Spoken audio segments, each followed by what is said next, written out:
Hi guys! So tayo ngayon ay magluluto ng creamy chicken pastel. So this is a new recipe for me. Ito yung ating mga ingredients. Carrots, potato, bell pepper. Dalawang klaseng bell pepper yan, green tsaka red. Onions, garlic, my fresh mushroom. And all-purpose cream.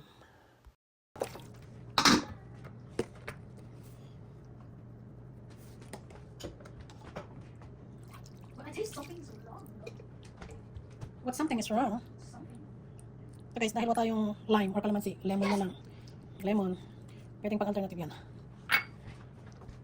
Please let it be awakened. Let it be awakened, then. So I'm going to marinate this one overnight para mas malasa siya.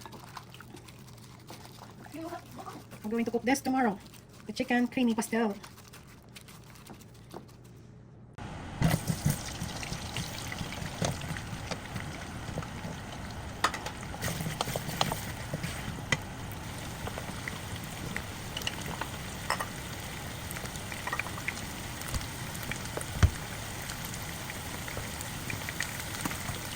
Ayan guys, ito na yung ating mushroom. Ayan, hiniwalay ko siya para mas mabango.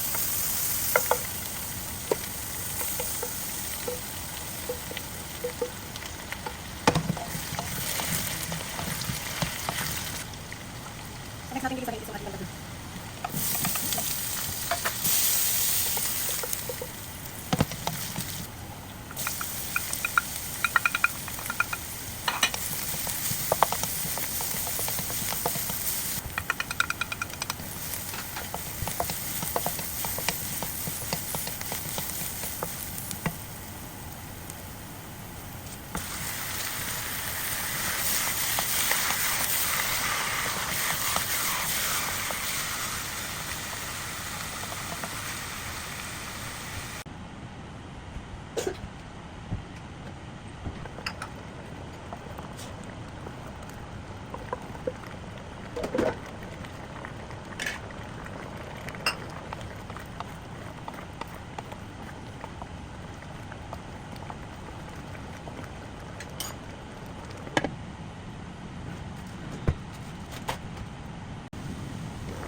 Ayan guys, ito na ang ating creamy chicken pastel. Kain na!